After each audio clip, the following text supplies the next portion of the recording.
Olá, meus irmãos e amigos, tudo bem? Espero que sim. Estou aqui hoje para a gente continuar, prosseguir em nosso caminho da reflexão do Evangelho de Jesus, escrito por Mateus. Estamos capítulo a capítulo, já chegamos no capítulo 17. Não se esqueça sempre de se inscrever no nosso canal, de curtir e compartilhar os nossos vídeos, contribuindo com o anúncio do Evangelho. Vamos para a nossa leitura de hoje. Mateus, capítulo 17, a partir do verso 1, diz assim: 6 dias depois, tomou consigo Pedro e os irmãos Tiago e João e os levou, em particular, a um monte alto. Jesus foi transfigurado diante deles, e o seu rosto resplandecia como o sol, e as roupas se tornaram brancas como a luz. E eis que lhe apareceram Moisés e Elias, falando com Jesus. Então Pedro, tomando a palavra, disse a Jesus: Senhor, bom é estarmos aqui. Se o Senhor quiser, farei aqui 3 tendas, uma para o Senhor, outra para Moisés e outra para Elias.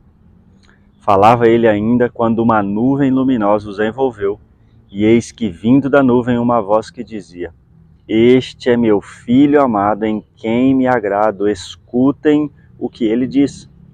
Ao ouvirem aquela voz, os discípulos caíram de bruços, tomados de grande medo. Jesus aproximou-se e tocou neles, dizendo: Levante-se, não tenham medo.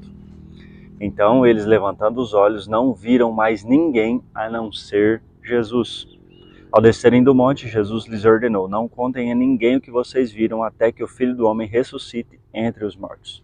Mas os discípulos perguntaram a Jesus: Por que então os escribas dizem ser necessário que Elias venha primeiro? Jesus respondeu: De fato, Elias virá e restaurará todas as coisas.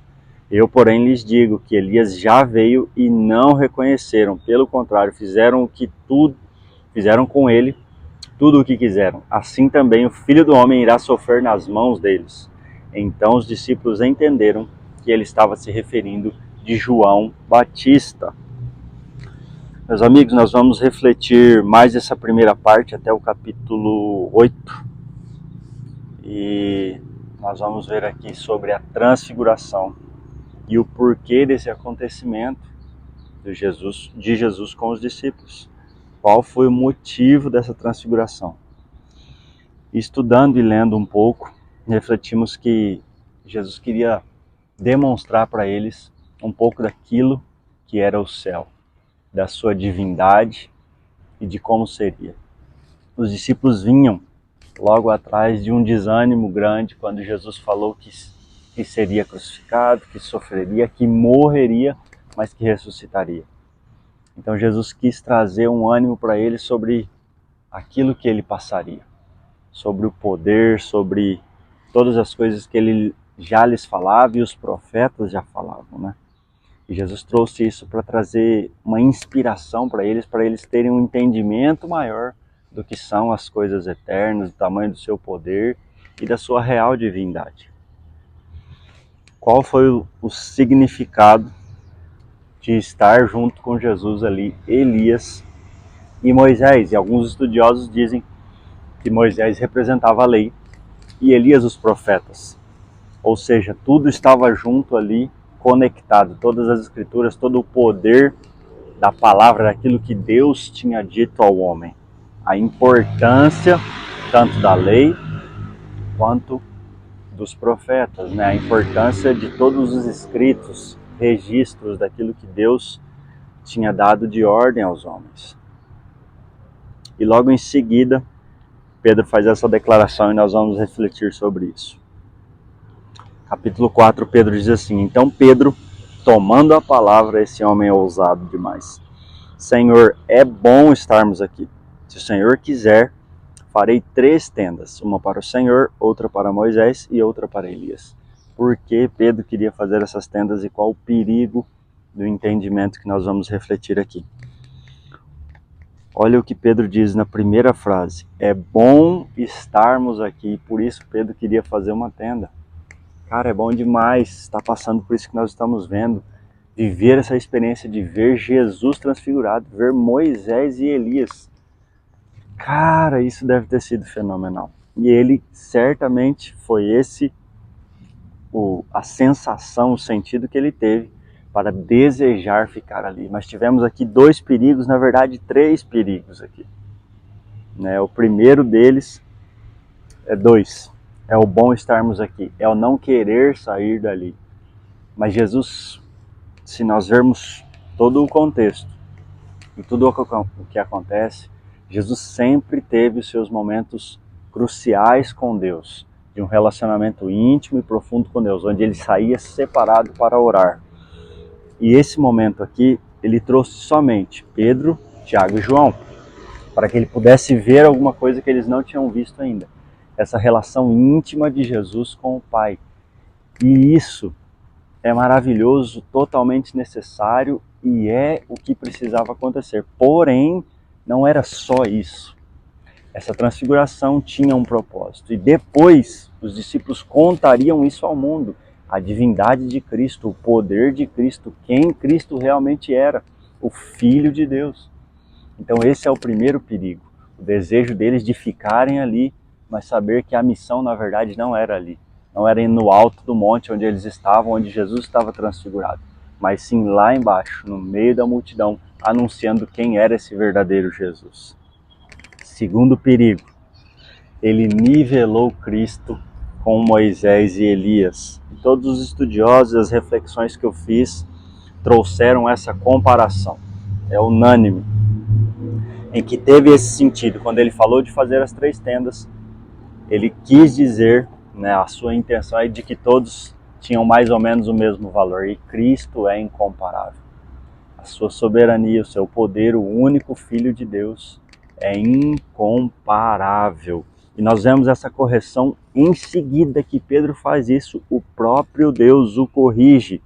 O versículo 5 diz assim: falava ele ainda quando uma nuvem luminosa os envolveu, e eis que vindo da nuvem uma voz dizia: este é meu Filho amado, em quem me agrado, escutem o que ele diz. O próprio Deus responde, fala: olha, esse é o meu Filho, escutem a ele. Ele é incomparável, ele é soberano, ele é o único Filho de Deus. E nós vemos que essa mesma fala de Deus quando Jesus foi batizado por João Batista. Ele chamou: este é meu Filho amado, em quem tenho prazer, ouçam-no.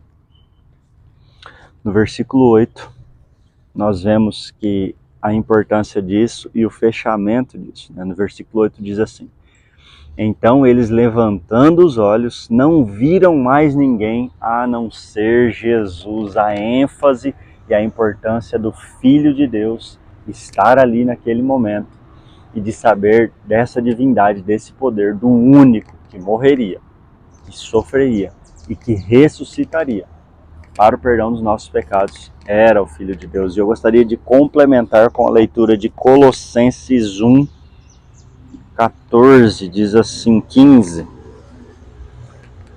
a supremacia de Cristo. O Filho é a imagem do Deus invisível, é o supremo de toda a criação. Pois por meio dele todas as coisas foram criadas, tanto no céu como na terra, todas as coisas que podemos ver e as que não podemos. Como os tronos, reinos, governantes, as autoridades do mundo invisível, tudo foi criado por meio dele e para ele. E ele existia antes de todas as coisas e mantém tudo em harmonia. Ele é o cabeça do corpo, que é a igreja. Ele é o princípio supremo sobre os que ressuscitaram dos mortos. Portanto, ele é o primeiro em tudo, pois foi do agrado do Pai que toda a plenitude habitasse no Filho, e por meio dele o Pai reconciliou consigo todas as coisas, por meio do sangue do Filho na cruz. O Pai fez as pazes com todas as coisas, tanto nos céus como na terra. A supremacia de Cristo, o centro do Evangelho é Cristo.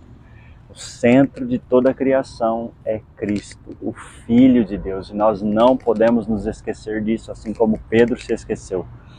O centro de tudo isso era Jesus. A razão da transfiguração era o próprio Jesus na revelação do Pai e de quem o Pai era e de quem verdadeiramente Cristo é. E essa é a ênfase, a centralidade de Cristo em todas as coisas, a sua supremacia. Ele é incomparável. O próprio Pai com a sua fala no versículo 5, diz, no versículo 6, ouçam-no, escutem a voz dele, ouçam a palavra dele, ouçam os ensinamentos dele, ouçam a verdade que sai da boca de Cristo. E essa é a ênfase no dia de hoje. Vamos orar. Pai, em nome de Jesus, muito obrigado pela tua palavra, obrigado porque Cristo é tudo o que precisamos. Pai, se Ele não for suficiente, nada será suficiente para nós, pois Cristo é tudo. Ele é o centro, Ele é o começo, Ele é o fim, Ele é o Filho unigênito, o único Filho de Deus. E nós cremos nessa verdade.